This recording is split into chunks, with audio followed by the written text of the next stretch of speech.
लेकिन दोस्तों क्योंकि अब इस नाटक का जिक्र आ ही गया है बार बार, शाकुंतल का, शाकुंतल एक ऐसा नाटक कालिदास का जिसका हम सब ने नाम सुना है, लेकिन अगर मैं पूछूं कि आप हाथ उठाएं कि किसने सचमुच शाकुंतल को कभी स्टेज पे देखा है, तो शायद यहाँ 1 या 2 हाथ मुझे अभी तक नजर आ रहे हैं, 3-4।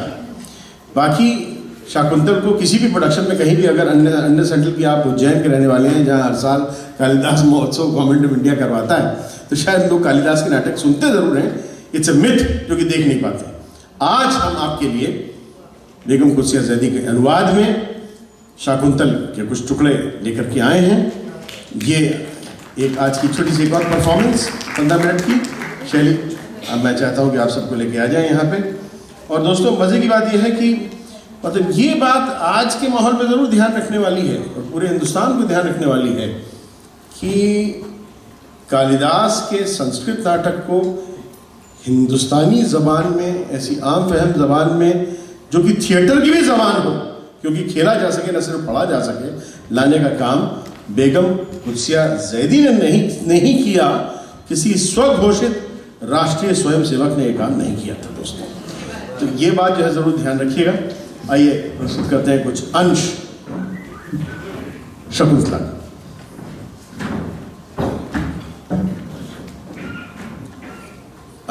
जो पेरेंट्स बच्चों को लेके जाना चाहते हैं वो ऑफिस के पास जहाँ पे थे, जहाँ पे कि बच्चे आपके तैयार हो रहे थे, वहाँ पे जा सकते हैं, भवन कल्चरल सेंटर के ऑफिस के पास।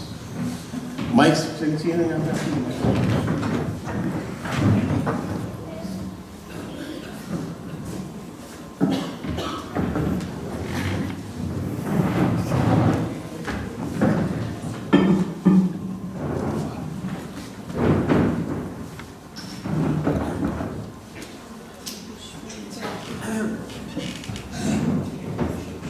चलिए आप यहाँ आ जाए, बता सकती हैं कि क्या सीन कैसे क्या होने जा रहा है, आप जरा सा ऑडियंस को गाइड कर सकते हैं।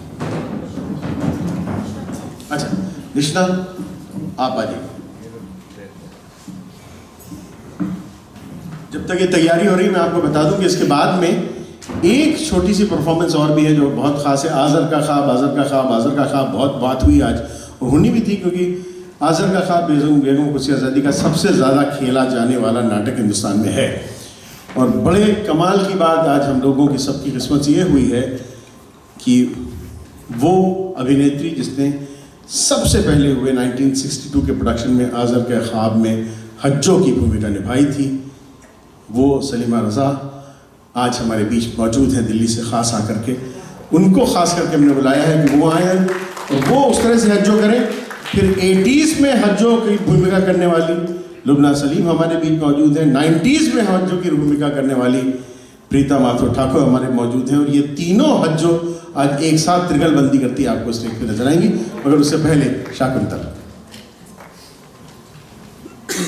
अंक 1, रथबान आगे और दुष्यंत पीछे रथ में बैठे दाखिल होते हैं। दुष्यंत तीर कमान ताने हुए एक हिरन का शिकार कर रहा है।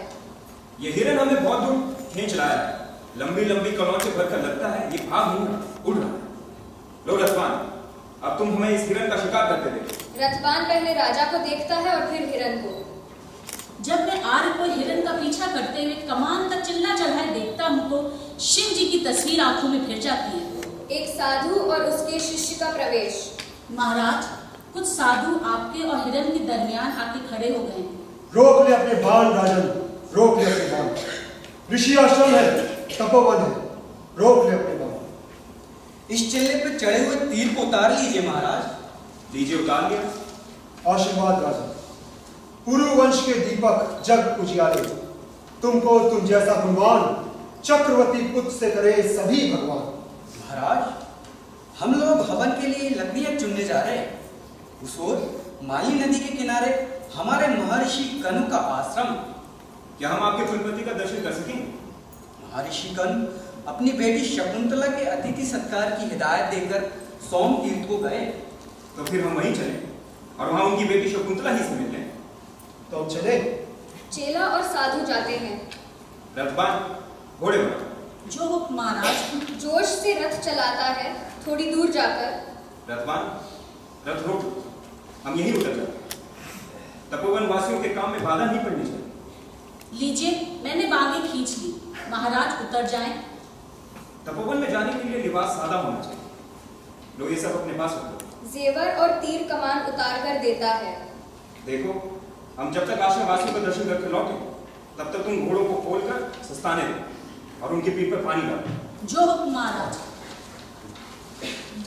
यही आश्रम का द्वार मालूम होता है, यहीं से अंदर चलो। इस शांत और पवित्र मुकाम पर हमारा दाहिना बाजू क्यों पड़ता है? भला यहाँ प्रेम संदेश का क्या है? पर कौन कहते हैं? देने वाले के ढंग न्यारे हैं। अंदर से शकुंतला पुकारती है। इधर आओ सखियों, इधर। अरे, पेड़ों के झुंड की दाहिनी ओर कोई बातें कर रहा है। हम उधर चलते। ओहो, आश्रम की कन्याएं छोटी बड़ी गबड़ियां लिए पेड़ों को सींचने इधर ही चली आ रही हैं। कितनी सुंदर है। हम इस पेड़ के साए में देखते हैं कि वो कब तक इधर आती है। शकुंतला, प्रियंवदा और अनसुईया आती है। इधर आओ सखियों, इधर। वह पेड़ों को पानी देने लगती है। शकुंतला, कोई ये समझेगा कि बाबा कल को ये आश्रम के पेड़ तुझसे ज्यादा प्यारे हैं, तभी अपनी कोमल फूल जैसी बेटी को इस काम में लगा रखा है। चल हट, इन्हें सिर्फ बाबा के कहने से थोड़े ही सींचती हूँ। मुझे तो इन पेड़ों से भाइयों का सा प्यार है। क्या यही धर्म ऋषि की बेटी शकुंतला है? ये महर्षि भी खूब ठहरे जो ऐसी अदर सुंदरी से तपस्या कराना चाहते हैं, जैसे कोई नील कमल के पत्ते से शिम्मी का पेड़ काटने को उतर आए। मैं झाड़ी की ओट से देखता हूँ कि ये क्या करती है। अनसुईया, सखी, इस प्रियंवदा ने ये वलकर की छोड़ी बहुत कस के बांध दी है। अंग अंग है व्याकुल मेरा, डूबा है चलने में संभलना। अभी शकुंतला की चोली ढीली करती है। मुझे क्यों दोष देती हो? अपने जोबन से नहीं कहती जो फटा पड़ता है। संभल संभल कर चलना गोरी, संभल संभल कर चलना। मुझे उलाहना क्यों देती हो? संभल संभल कर चलना। भरी जवानी की मस्ती में घटा उमड़ती जैसे, लाजो ऐसी भोली है कुछ नहीं समझती जैसे। मुझे उलाहना क्यों देती हो? क्या चांद का दाग उसकी सुंदरता को दो चांद ही कर देता? अति सुंदर लगता है कमल सवार से जब गिर जाता है। श्यामल चिन्ह चंद्र के मुख पर चमक दमक दिखलाता है। इसी तरह ये बलकल में और भी सुंदर मालूम होती है, और फिर ऐसे सजीले बदन में कौन सा पहनावा नहीं होता। सखी देखो, हवा के झोंकों से आम की पत्तियां उंगलियों की तरह हिल रही है, जैसे मुझे अपने पास बुलाती हो। जाओ, उनके पास हो आओ। शकुंतला, जरा पल भर को इसी तरह खड़ी रहना। क्यों? तुम जो पेड़ से लगकर खड़ी हो तो यूं मालूम होता है कि इस पेड़ का संजोग किसी बड़ी सुंदर बेल से हो गया है। चंचल, तेरी इन्हीं बातों से तो तेरा नाम प्रियंवदा पड़ा है। मिठ बोली इसी को कहते हैं। प्रियंवदा ने क्या प्यारी बात कही है। देखो तो शकुंतला, ये चमेली जिसका नाम तुमने बलचानी रखा था, इसने अपना ब्याह इस आम के पेड़ से रचा लिया है। क्या तुम इसे भूल गए? अपने आप को भूल सकती हूँ, इसे नहीं। चमेली की कलियां एक नई नवेली दुल्हन की याद दिलाती है, और नई कोपलों से लदा पेड़ जैसे उसका स्वामी हो। अनुसुईया, जानती हो कि शकुंतला क्यों इतने चाव से चमेली को ताक रही है? नहीं तो बताओ क्यों? इसका जी चाहता है कि जैसे इस बेल का संजोग उसकी पसंद के पेड़ से हुआ है, उसी तरह इसे भी इसका मन भावना दूल्हा मिले। ये तो तुम्हारे दिल की बात है, मेरे नहीं। शकुंतला बेल को सींचती है। कल बाबा ने इस माधवी लता को तुम्हारे साथ ही साथ सींचकर तुम्हें बड़ा किया। क्या तुमको याद नहीं? बिल्कुल याद है। और प्रियंवदा देखो तो, ये माधवी लता समय से पहले ही कलियों से लग गई है। सचमुच? हाँ हाँ, इधर आकर खुद देख लो। अनसुईया और प्रियंवदा दोनों आकर देखती है। इसका मतलब ये हुआ कि अब तुम्हारा ब्याह होने वाला है। अपने मन की बात मुझ पर मत डालो सखी। हटो, मैं नहीं सुनती। अरे बाबा, कब से मैंने सुना था कि ये बेल खिलेगी तब तुम्हारा ब्याह होगा। अच्छा, तभी शकुंतला इसे इतने चाव से सींचती है। अरे ये तो मेरी बहन है, बोला इसे क्यों ना सींचो। इसी बीच दुष्यंत मौका देखकर सामने आता है। इनको देखकर मेरे मन को ऐसा कुछ क्यों लग रहा है जो हम आश्रम वासियों के लिए उचित नहीं। रोम रोम से चौंक उठी मैं, गति मन की है न्यारी। सावरिया ने एक दर्श में सुदबुद सकल विसारी, गति मन की है न्यारी। आप तीनों का एक सा रंग हो और हम उम्री आपकी दोस्ती को और सुंदर बना रही है।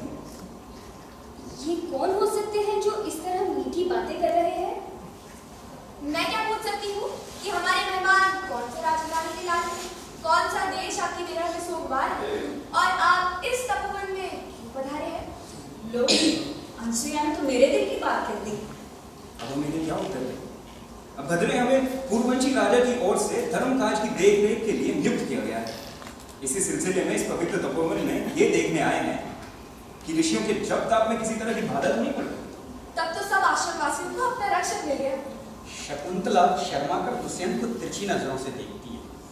गति मन की है न्यारी, उलझन में घबराओ, किसकी शरण में जाओ, विनती सुनो हमारी, गति मन की है न्यारी। सखी शकुंतला, आज बाबा घर न हुए तो क्या होता? बाबा होते तो अपनी सबसे प्रिय वस्तु अपने अतिथि को पेश करते। चलो हटो, न जाने क्या उल्टी सीधी बातें सोचा करती हो। मैं नहीं सुनती। क्या हम पूछ सकते हैं कि जब ऋषि कर्णपूर्ण ब्रह्मचारी हैं तो आपकी सखी उनकी कन्या कैसे हो सकती है? जब इनकी माँ इन्हें छोड़कर चली गई थी तो कंठ बाबा ने इन्हें इस आश्रम में पाला। इनकी माँ इन्हें क्यों छोड़ के चली गई?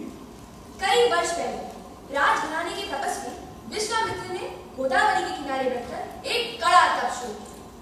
विश्वामित्र के तप से भयभीत इंद्र ने सोचा, महान तपस्वी, बलशाली, महापुरुष, अविनाशी, किसी यत्न से घोर तपस्या खंडित कर दो इनकी। भयभीत इंद्र ने सोचा, सहानुभूति की कामदेव से बने सहायक हवा की छोटी, छैल छबीली चंचल मेनका इंद्रजाल में उलझ कर नाची। नवल सुरेख सुंदर अप्सरा नाचे नर्तकी, पवन मस्तक को अंग से दूर हटाए, पलक झपकते योगी अपना ध्यान ज्ञान बिसराए। भयभीत इंद्र ने सोचा, वो सुहाना मौसम, विश्वामित्र की नजर अप्सरा पर जो पड़ी तो बस हम समझ गए। तो फिर आपकी सखी शकुंतला अप्सरा की जाए है? जी हाँ। ऐसी जगमगाती बिजली भला धरती से कैसे पैदा हो सकती है? अंक 2, जंगल में दुष्यंत का डेरा, विदूषक उदास और बेजार सूरत बनाकर बैठा है। ओफो, इस शिकारी राजा की दोस्ती ने मार डाला। भरी दोपहर में जंगल की खाक छोड़ो और सारा दिन यही सुनते रहो, ये राहिन, वो रासवर, वो भागशे। और प्यास लगे तो पहाड़ी नदी का गले हुए पत्तों से कसला पानी पियो। समय में समय कच्चा पक्का मांस निकलो। रात भर हाथी घोड़ों के शोरगुल से चाटते रहो। यदि आंख लग भी जाए तो 4 घड़ी रात में दासिक पुत्र चिड़ी मार धागा देके जगा देते हैं और चला चला के कामों के पट्टे पार डालते हैं। ये सब तो था ही, अब एक और भी पत्ता उत्पन्न हो गया। कोड़ में था इसी को कहते हैं। कल जब हम जंगल में एक हिरण का पीछा करते हुए भटक कर तपोवन में पहुंच गए तो महाराज की नजर एक सुंदर ऋषि कन्या पर पड़ गई और अब राजधानी लौटने का नाम ही नहीं लेते। चलो उनसे बात तो करके देखो।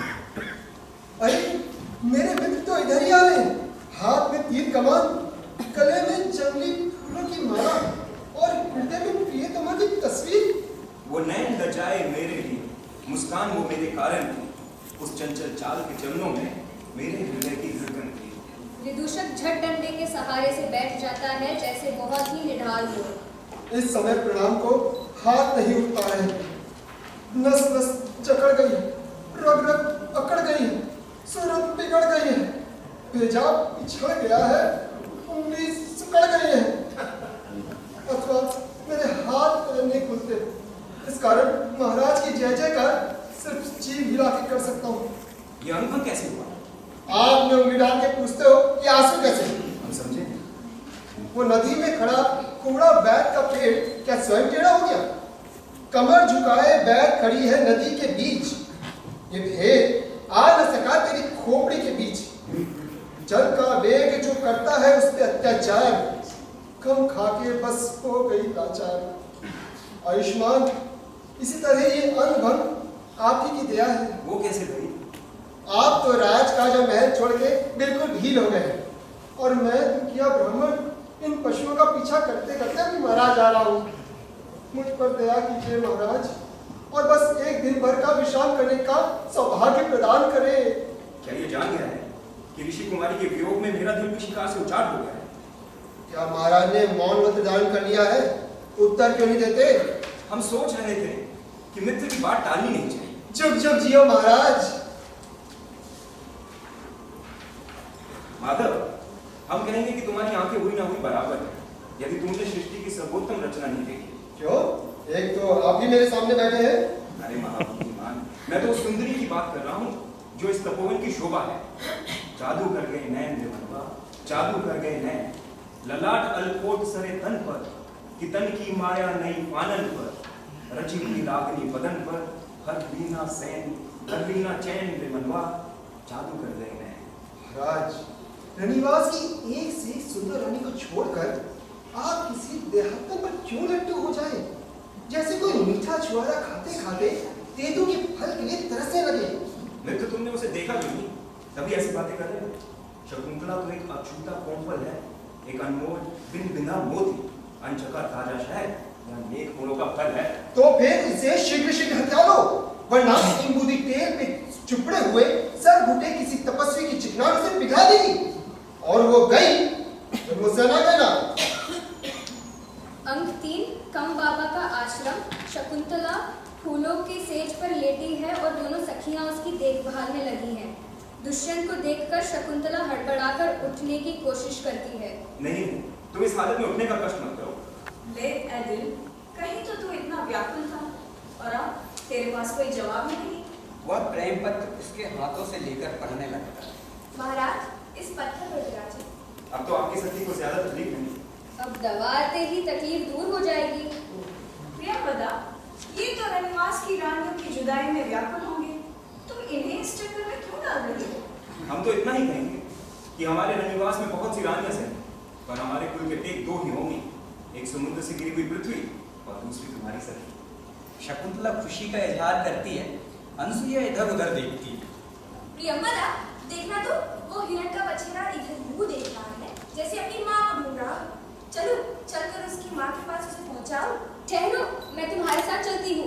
ये बहुत चुलबुला है, तुम्हारे अकेली के हाथ नहीं आएगा। दोनों जाने लगती है। सखियों, तुम मुझे बेसहारा छोड़ जाती हो, मैं तुम्हें नहीं जाने दूंगी। बेसहारा? पृथ्वी का रक्षक जो तुम्हारे पास बैठा है। दोनों जाती है। क्या मेरी सखियां चली गई? सुंदरी, क्यों घबराते हो? तुम्हारी सेवा के लिए हम जो हैं, कहो तो तुम्हारे कमल जैसे गुलाबी पैरों को गोद में लेकर वाले वाले दबा दें। जिनका मुझे आदर करना चाहिए, उनसे सेवा कैसे करवा सकती हूँ? शकुंतला उठकर जाने की कोशिश करती है। सुंदरी, अभी तो दोपहर की गर्मी बहुत तेज है और तुम्हारे शरीर की है, ऐसे में तुम फूलों की सेज को छोड़कर कैसे जाओगे? शकुंतला को जबरदस्ती थाम लेता है। ए पुरुमंशी, आप संयम को हाथ से न जाने दें। ये माना कि मैं प्रेम की सताई हूँ, पर अपनी इच्छा पे अधिकार नहीं है मुझे। बाबा की आज्ञा के बिना मैं कैसे? अपने कर्म बाबा से इतना मत करो। सुना है कि ऋषि कन्याओं ने गंधर्व विवाह किया है और उनके पिताओं ने इसे स्वीकार भी किया है। अरे, हम तो बहुत दूर निकल आए। शकुंतला का हाथ छोड़ देता है। महाराज, जो आप चाहते हैं वो मैं ना कर पाऊंगी। अभी तो आप मुझे अच्छी तरह से जानते भी नहीं, पर मुझे भूलना चाहिएगा। सुंदरी, शाम के समय पेड़ों के साए लंबे तो पड़ जाते हैं, पर उनसे जुदा नहीं होते। इसी तरह प्रिय, तुम जहाँ कहीं भी होगी, तुम्हारा ख्याल मेरे दिल से जुदा नहीं होगा। आहट तोरी कान धरे दिन रैन बिताए हमने, नींद के माते नैन से मन के भाग जगाए हमने, मन के भाग जगाए की रतियां बीते नहीं बिताए फिर। हाय, इनकी ऐसी बातें सुनकर जाने को जी नहीं चाहता। मैं उस झाड़ी के पीछे छुप कर देखती हूँ कि इनका प्रेम कब तक कायम रहेगा। इसके जाने के बाद अब यहाँ रहकर क्या करें? ये रहे उसके कदमों के निशान और ये था उसके कमल लाकर बन रहे। ये हमारे दिल को जंजीर बनकर कैद किए दे रहा है। अरे, मेरा कंगन टूटकर गिर गया और मुझे खबर तक ना हुई। मैं कंगन के बहाने से फिर जाती हूँ। जूं ही हमने भाग्य से शिकायत की, उसने मेहरबान होकर इसे भेज दिया। जैसे प्यासी लकीड़ी सूखे गले से विनती करे और बादल मेहरबान होकर बरसने लगे। महाराज, लगता है कि जाते में मेरा जो कमल नाम का कंगन खुलकर गिर पड़ा है, आपने उठा लिया। मैं उसे लेने आई हूँ, मुझे मेरा कंगन लौटा दीजिए। हम लौटा तो देंगे, पर एक शर्त है, जहाँ से वो खुल के गिर गया था, हम उसे अपने हाथों से वहीं बांधेंगे। अब भला मैं क्या कह सकती हूँ? आओ, इस पत्थर पर बैठ जाएं। दोनों बैठते हैं। दुष्यंत अपने हाथ में शकुंतला का हाथ लेता है और कंगन बांध देता है। अंक 7 आखिरी अंक। हालांकि उनका गंधर्व विवाह हो चुका था, दुष्यंत शकुंतला को स्वीकार नहीं करता और फिर स्वर्ग के आश्रम में उनकी भेंट होती है। वहीं दुष्यंत अपने पुत्र से पहली बार मिलता है। अरे वो नटखट, तुझे कौन समझाए? ये डांट किस पे पड़ रही है?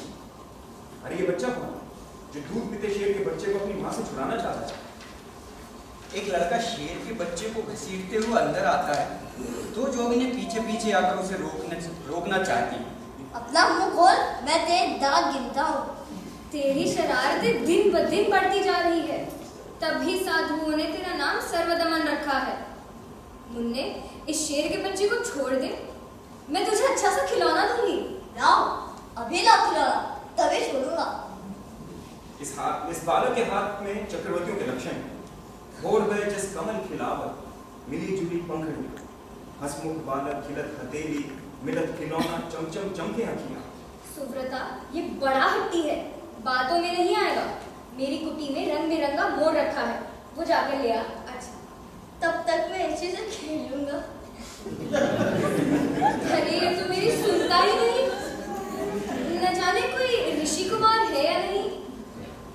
देव, तनिक इधर आकर इस शेर के बच्चे को इस नटखट के चंगुल से छुड़ा तो दीजिए। ऋषि कुमार सुनो, छोड़ दो इसे।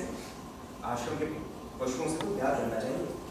भगवान, ये बच्चा ऋषि कुमार नहीं है। इसकी शक्ल सूरत और हरकतें तो यही बताती है कि ये ऋषि कुमार है, पर इस तपोवन में देखकर मुझे ऐसा आभास हुआ। बेटा छोड़ दे इसे। बच्चे के शरीर पर हाथ फेरता है, बच्चा शेर को छोड़ देता है। अरे, ये तो आपके कहते ही सीधा हो गया।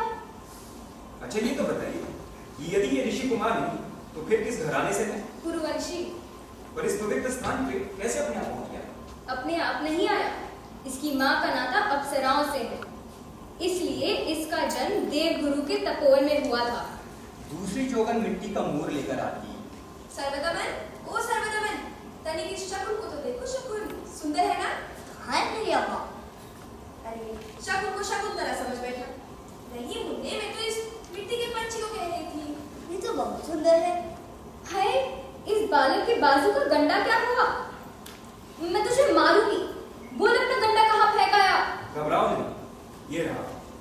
जब ये शेर के बच्चे से खेल रहा था तो गंडा खुलकर गिर पड़ा था। अरे अरे, उसे मत छूइए।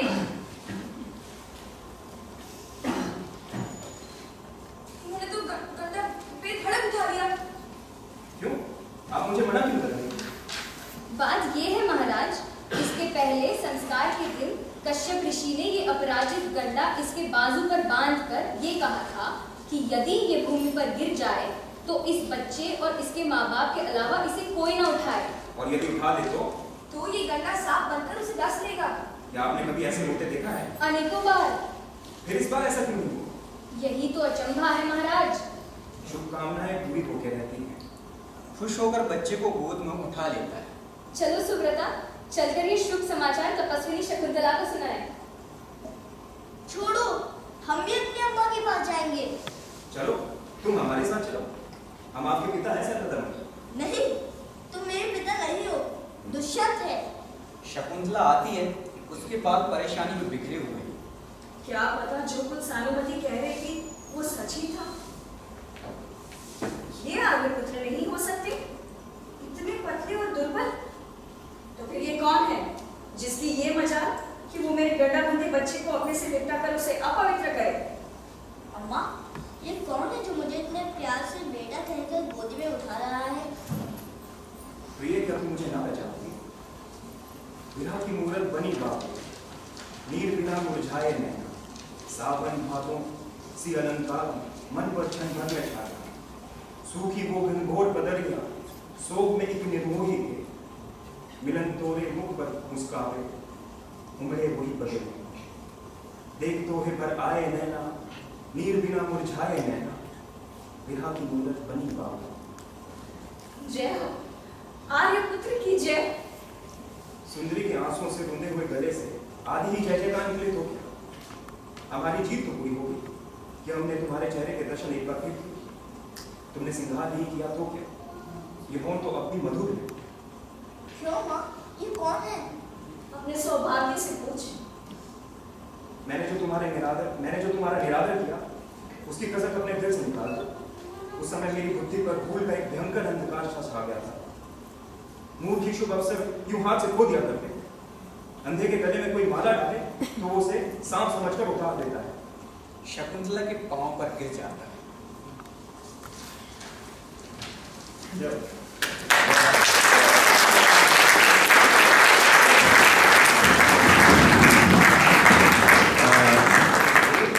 कृष्णा, आप बाकी सबका परिचय दे दीजिए, सबके नाम बता दीजिए प्लीज।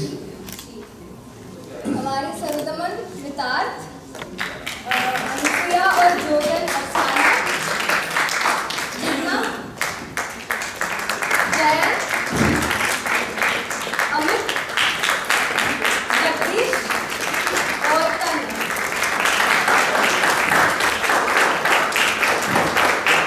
बहुत बहुत शुक्रिया आप सबका। और दोस्तों, आपने भाषा सुनी कि किस भाषा में 50s में इसका अनुवाद होता है, जो आज तक। और ख़ास बात जो है, जैसा जावेद साहब कह रहे थे कि न सिर्फ ये कि उन्होंने इतने अनुवाद किए 12 साल में, बल्कि उनके अनुवाद अभी तक ताज़ा है 50 साल बाद ही। ये अपने आप में एक बहुत बड़ी बात है।